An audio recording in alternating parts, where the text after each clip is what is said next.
Chapter 5 of the book of Daniel, we see a history of the period between Nebuchadnezzar and Belshazzar here. The events recorded in chapters 1 through 4 in Daniel pertain to the reign of Nebuchadnezzar. He died in 562 BC after ruling 43 years. Nebuchadnezzar was succeeded by his son Evil Merodach, who ruled for 2 years, from 562 to 560 BC. Evil Merodach was murdered in August 560 BC by Nebuchadnezzar, Nebuchadnezzar's son-in-law, and Evil Merodach's own brother-in-law. Nebuchadnezzar ruled for 4 years. At his death, he was succeeded by his young son, Labashi Marduk, who ruled only 2 months. For he was assassinated and succeeded by Nabonidus, who reigned for 17 years. Nabonidus did much to restore the glory that had belonged to Babylon under the reign of Nebuchadnezzar. He had great interest in restoring and expanding the Babylonian religion and did much to restore abandoned temples. He was absent from Babylon for 10 of his 17 years, from 554 to 545. Belshazzar was Nabonidus' elder son and was appointed by his father as his co-regent. Nebuchadnezzar is referred to as Belshazzar's father, in the sense that he was his ancestor or predecessor. This co-regency explains why Belshazzar was called king in the first verse of chapter 5 and why he exercised kingly authority, even though Nabonidus actually held the throne. So let's read the first 4 verses of chapter 5. Belshazzar the king held a great feast for 1,000 of his nobles, and he was drinking wine in the presence of the 1,000. When Belshazzar tasted the wine, he gave orders to bring the gold and silver vessels which Nebuchadnezzar his father had taken out of the temple which was in Jerusalem, so that the king and his nobles, his wives, and his concubines might drink from them. Then they brought the gold vessels that had been taken out of the temple, the house of God, which was in Jerusalem, and the king and his nobles, his wives, and his concubines drank from them. They drank the wine and praised the gods of gold and silver, of bronze, iron, wood, and stone. The bullets here say Babylon was being besieged by the Persian army led by Ugbaru, governor of Gutium, while Belshazzar inside the walls of the city was giving a great banquet for 1,000 of his nobles. Belshazzar considered his city secure from assault because of its massive walls. Within the city were supplies that would sustain it for 20 years. The banquet itself showed Belshazzar's contempt for the power of men. Then, to show his contempt for the power of the true God, he ordered that the gold and silver goblets that Nebuchadnezzar had taken from the temple in Jerusalem be brought to the banquet so the assembled revelers might drink from them. In drinking, the people honored the gods of Babylon, idols made of gold, silver, bronze, iron, wood, and stone. Verses 5 through 7.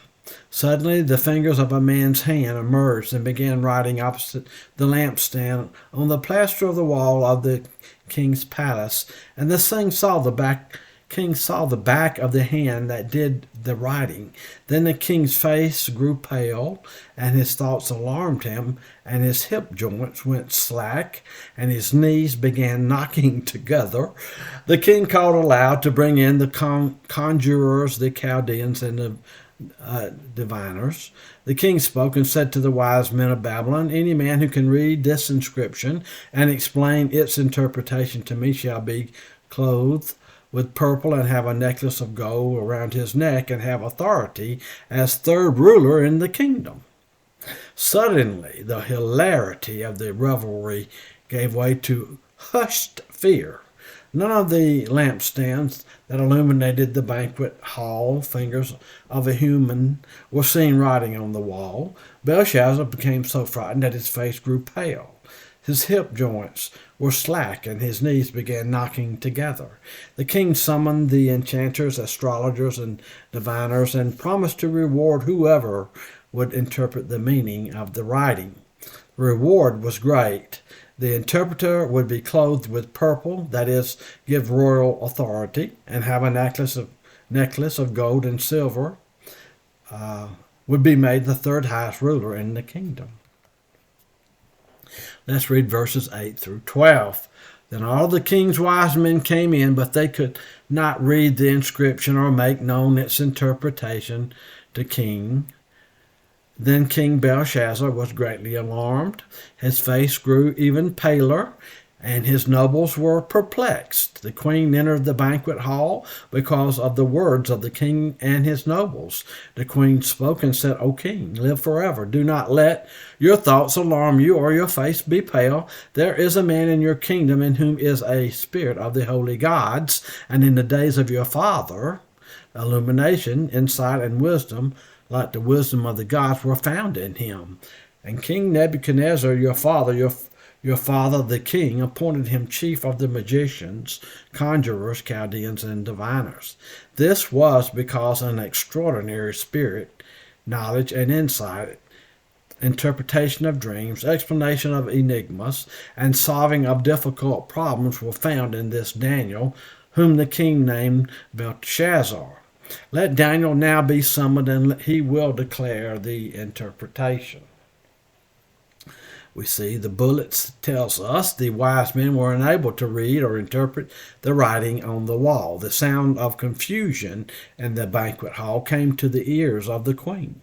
The queen's familiarity with both Nebuchadnezzar and Daniel seems to suggest that she was the king's grandmother. Evidently, she had previous contact with Daniel and said he is a man in whom is the spirit of the holy gods. She knew of Daniel's insight, intelligence, wisdom, knowledge, understanding, and ability to interpret dreams. So she counseled Belshazzar to summon Daniel. Verse 13 through 16. Then Daniel was brought in before the king. The king spoke and said to Daniel, Are you that Daniel who is one of the exiles from Judah, whom my father the king brought from Judah? Now I've heard about you, that a spirit of the gods is in you, and that illumination, insight, and extraordinary wisdom have been found in you. Just now the wise men and the conjurers were brought in before me, that they might read this inscription and make its interpretation known to me. But they could not declare the interpretation of the message. But I personally have heard about you, that you are able to give interpretations and solve difficult problems. Now, if you are able to read the inscription and make its interpretation known to me, you will be clothed with purple, wear a necklace of gold around your neck, and you will have authority as a third ruler in the kingdom. Following the queen's suggestion, Belshazzar had Daniel brought in before him. The king seemingly belittled Daniel, referring to him as one of the exiles from Judah. He was from the same land whose god Belshazzar was holding in contempt. The king then relayed to Daniel what he had heard from the queen about Daniel's ability to do what the wise men and enchanters were unable to do. He promised Daniel the same rewards he had promised to the wise men if Daniel could read the writing on the wall and interpret the meaning. Verse 17 says, Daniel then answered and said before the king, Keep your gifts for yourself, or give your rewards to someone else. However, I will read the inscription to the king and make the interpretation known to him. O king, the Most High God granted sovereignty, grandeur, glory, and majesty to Nebuchadnezzar your father. Because of the grandeur which he bestowed on him, all the peoples, nations, and men of every language feared and trembled before him. Whomever he wished he killed, and whomever he wished he spared alive, and whomever he wished he elevated, and whoever he wished he humbled. In his reply, Daniel summarized God's dealing with Belshazzar's predecessor, Nebuchadnezzar. He related lessons that Nebuchadnezzar had learned from God's dealing with him. God is sovereign and rules over nations and appoints kings according to his own will. Well, he learned that in chapter 4, did he not? Nebuchadnezzar was brought to his position of power in the Babylonian Empire by divine appointment. The Most High God granted sovereignty, grandeur, glory, and majesty to Nebuchadnezzar.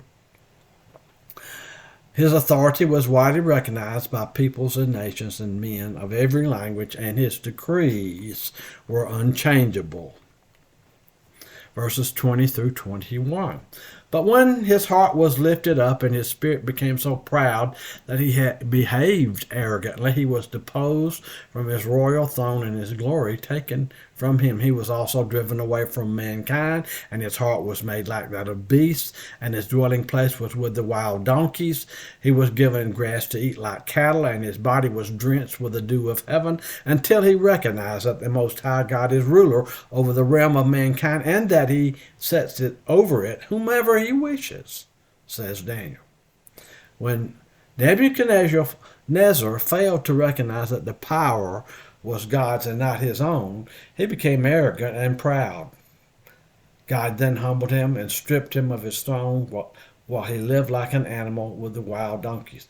Again, this was recorded in chapter 4 of Daniel. Through this discipline, Nebuchadnezzar came to recognize the greatness of God's authority. Though the acts of Nebuchadnezzar's 7-year insanity may have been hidden from the populace, they were known by the royal family. Read verses 22 through 24. Yet you, Daniel says to Belshazzar, have not humbled your heart, even though you knew all this, but you have exalted yourself against the Lord of heaven, and they have brought the vessels of his house before you, and your nobles, your wives, and your concubines have been drinking wine from them, and you have praised the gods of silver and gold, of bronze, iron, wood, and stone, which do not see, hear, or understand. But the God in whose hand you are your life breath and all your ways, you have not glorified. Then the hand which sent from him, and this inscription was written out.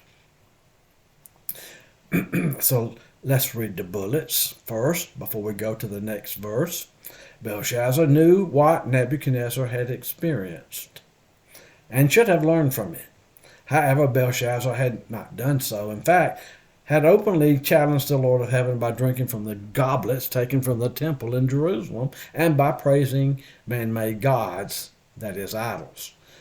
The Babylonian idols have no life, but by contrast, the true God not only has life, but held Belshazzar's life in his hand. Perhaps Daniel intended an interesting wordplay by adding that God, who held Belshazzar's life in his hand, sent a hand to write him a message. Belshazzar, knowing about God, failed to honor him. Now we'll read verses 25 through 27. Now, this is Daniel telling Belshazzar, now this is the inscription that was written out. Mene, mene, tekel, upharsin. This is the interpretation of the message. Mene, God means God has numbered your kingdom and put an end to it. Tekel, you have been weighed on the scales and found deficient. Peres, your kingdom has been divided and given over to the Medes and Persians. The bullets tell us, as God had judged Nebuchadnezzar's pride by removing him from the throne, so he would judge Belshazzar's pride by taking the kingdom from him and giving it to another people. Daniel first read the inscription which the wise men were unable to read, Mene, mene, tekel, upharsin. Then Daniel proceeded to interpret the meaning. Mene meant God had numbered the days of Belshazzar's kingdom and put an end to it. He interpreted it to him. Tekel means that Belshazzar had been evaluated by God and found lacking, and upharsin meant that Belshazzar's kingdom was to be broken, given to the Medes and the Persians. Verses 29 through 31. Then Belshazzar gave orders, and they clothed Daniel with purple and put a necklace of gold around his neck, and issued a proclamation concerning him that he now had authority as the third ruler in the kingdom. That same night, Belshazzar, the Chaldean king, was slain. So Darius the Mede received the kingdom at about the age of 62. Let's read the bullets about that. The king kept his word and rewarded Daniel. However, those honors were short-lived, for that very night Belshazzar was killed and Darius the Mede took over. The Persian army was outside Babylon's city walls. The Euphrates River ran through the city, so the residents had an ample supply of water. The Persian army diverted the water north of the city of Babylon by digging a canal from the river to a nearby lake. With the water diverted, its level receded, and the soldiers were able to enter the city by going under the sluice gate. Since walls were unguarded, the Persians, once inside the city, were able to conquer it without a fight. The rule of the Medes and the Persians was the second phase of the times of the Gentiles.